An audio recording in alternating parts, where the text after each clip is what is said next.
Bonsoir. Malion, Kaubefo, Malikono, Ani Malikoka, vidéo janté.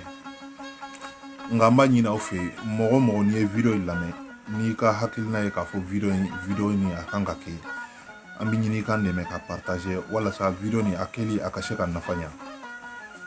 Nga yeno che, ambe do vidéo kono, mena au bla, aka samase ukani intro fitini alame, ambetla ka don, kanka hakilina diaka.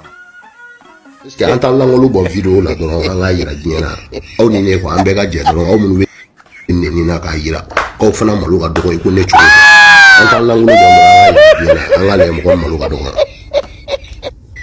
ko in bɛ nɔgɔya sisan an ka taa an sigi sugu la dɔrɔn an ka bo kɛ quoi awɔ ne sɔrɔ k'a dɔn yɛrɛ yɛrɛ k'aw ɲɛ faralen don i ko ne tacogo Alisson n'était nous les fois on kɛlɛ ma daminɛ yɛrɛ kuma tɛ ka ban. Voilà. Comme aw bɔra ka vidéo lajɛ. Samaseko. Mba ɲini fɛ Ala ani Ala kira kama. I fa ani i ba kama. Ani i muso kanu kama. Samaseko. I k'i bolo da i kunna, i k'i si lajɛ, i k'i ka kɛtaw jatemina. I k'i bolo da i dusu la, i ka sabali. Mɔgɔw i bɛ se ko dɔ la, i b'i tɔtɔ Samaseko. Ne bɔra ka nin video in kɛ kun damadamaw de la. A kun fɔlɔ min ye Samaseko, ne kun ye défendbaga de ye. Nka Samaseko ne bɛ ka commencer ka maloya n'i ye, sabula ne défend mɔgɔ caman ɲɛna. Ne tɛ bɔ ka video kɛ ka caya mɔgɔ ka dɛ, an bɛ bɔ ka video kɛ jamana ko de la. Mɔgɔw ka ko an bolo o ye tulonge ye, jamana bɛ yɔrɔ min na an bɛ kuma jamana ko de la. Mais en tête ne ni mɔgɔ caman bɛ mankan kɛ. Samaseko ne ye défend k'i défend fo n yɛrɛ maloyara. Wa Samaseko n b'a f'i ɲɛna bi i kanubaga maa maa b'i kanu de. N m'a fɔ minnu bɛ tugula i ko nata la walima ka tugu i ko kun wɛrɛ la dɛ. Samaseko wallahi u bɛ k'i nɛgɛ. N b'a ɲini a ka video in partager. Maa n'i ye Samaseko ka kɛrɛfɛ mɔgɔ de ye n'a bɛ se ka video in sɔrɔ ka partager ka caya ma, a y'a partager ka caya ma. Ni min n'a bɛ Amina i k'a ci a ma a ka inbox la. Samaseko kana ko kɛ ni dusu ye, i sigi k'i miiri, i ka video ninnu lamɛn, i ka conseil mɔgɔw ka conseil lamɛn. Ala tɛ jigin ka kuma mɔgɔ si fɛ. I ni Prince ka ko nin ne y'o filɛ tulonge ko de ye depuis a daminɛna ne man da don a la. Sabula e ni Prince a tɛ domaine kelen na. E milliardaire de, i ye homme d'affaires de, Prince ye artiste de. Artiste tɛ bezi foyi ye ka tɛmɛ a la. U b'u profiter a fɛ k'u ka popularité améliorer. Concert kun b'a bolo, sonbo b'a la, clip ko b'a la, YouTube abonné ɲini b'a la, Facebook abonné ɲini b'a la, popularité ɲini b'a la. Popularité a bɛ artistes ni comédiens de nafa. Mais eux homme d'affaires de, popularité fɛn fɛn bɛ tugu e kɔ, u b'i ka wari dunda dɔrɔn de caya, u tɛ se ka fɛn d'i ma. Facebook ni to ye. E bɛ video mun kɛ ka poster. I muso a nana TikTok kan. Au fait. A bɔra TikTok kan. Au fait. E video kɛ k'a fɔ i muso bɛna bɔ TikTok kan. Compte plus de 1 million d'abonnés. A y'a bɔ yen. Même pas un mois, aw seginna ka na. A nana compte kura kɛ TikTok kan. O si tɛ problème ye. O ye choix de ye. Mɔgɔ dusu bɛ se ka bɔ, i bɛ se ka ko dɔ kɛ, i bɛ se ka nimisa kɔfɛ. O si tɛ akisa, mais n bɛ ka exemple de d'i ma. I b'a dɔn mɔgɔ n'i kɛra mɔgɔba ye, a to i ka kɛwalew k'i ka mɔgɔbaya sabati. E Samaseko yɛrɛ ka kolankolonw kama, mɔgɔ dɔw bɛ ka bɔ bi, minnu bɛ forfait 40 juru ta jigiya la, ka connecter ka na u da sago fɔ i ma Facebook la parce que i bɛ ka video dɔ de kɛ mun bɛ ka mɔgɔw da don i la. I miiri dɔrɔn i balimaw ani sinjiw ani kanubagaw kama, u bɛ k'i défend mais i bɛ ka kumasuli min da u kan. E bɔra ka nin video min kɛ, n'a y'a sɔrɔ Jo Bala ye nin kɛ, bɛɛ b'a dɔn Jo Bala ye yekɔrɔ ye, a bɛ mɔgɔw layɛlɛ immature de don, a bɛ manamanakan fɔ ka d'a ye, a yɛrɛ b'i jan ka yɛlɛ n'a ye. Donc o y'o tagabolo ye. E min filɛ mɔgɔ si t'a dɔn k'a fɔ i ye yekɔrɔ ye ka tɛmɛ. N'i kun ye yekɔrɔ kɔrɔ ye, i ye mɔgɔ immature ye, n'i ye nin ko ninnu kɛ, mɔgɔ si tɛ da dɔ la, a tɛ bali mɔgɔ la. Ne ka video k'e kan, a kun dɔ fana ye, a fɔra n ye k'i ye maraka de ye, wa ne yɛrɛ ye maraka ye. wa sikalenti ka maraka la parce que Samaseko ye maraka jamu de ibe ka marakaw be kuma subi o ya kundo ye ka bɔ ka video ki ka kundo fana i muso hinɛ bɛ na denmisɛnnin fitini k'a ye k'o bɛ cɛ kun cɛ min ye milliardaire ye o ka kɛwalew de filɛ nin ye cɛ hinɛ waliden na soit ko fila ni mɔgɔ jarabilen don mɔgɔ la a t'i ka défaut ye sisi bɛ ka i ka fɛn nin bɛɛ accepter k'a kɛ yɛlɛ o sabula i yɛrɛ jɔla ɲɛ kɔrɔ dɔrɔn o ye jarabi ye o y'a wasa ou soit a bɛ ka maloya i ma mais sinon i bɛ ka munnu kɛ nin tɛ hɔrɔn cɛbakɔrɔ ka kɛwale ye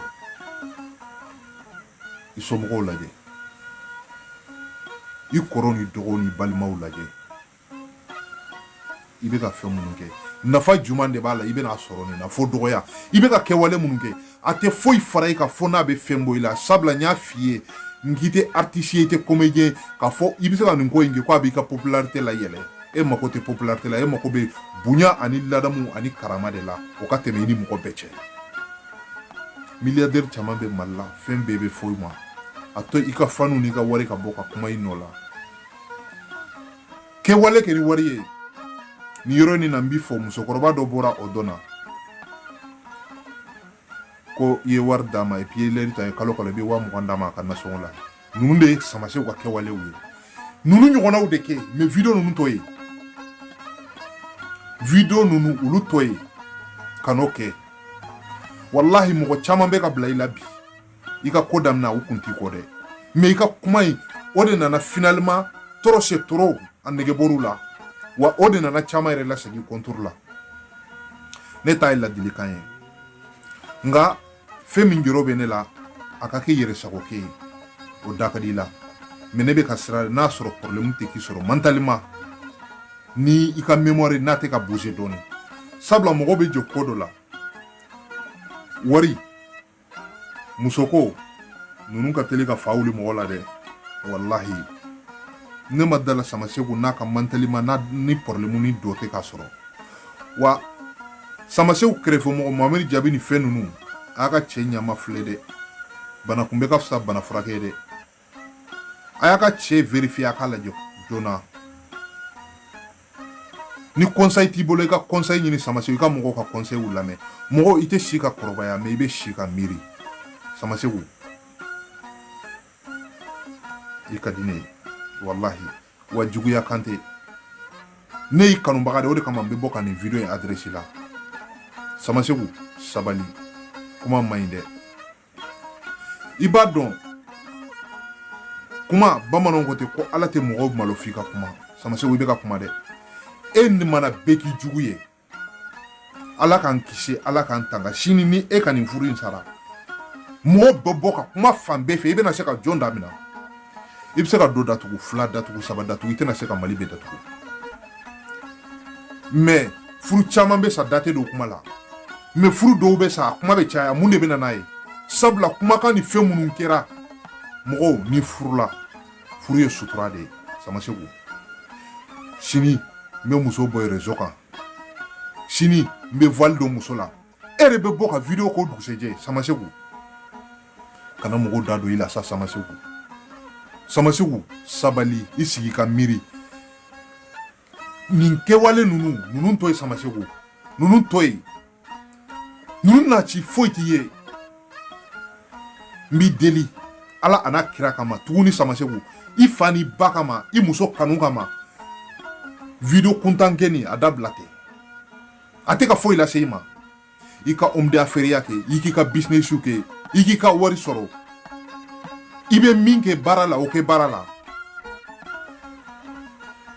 Prince personnellement ne tɛ Prince ka fani ye n t'a ka misiki lamɛn wa a ka mɔgɔ tɛ ɲɛ mais n b'a fɛ ka yɔrɔnin dɔ de fɔ mɔgɔw k'a faamu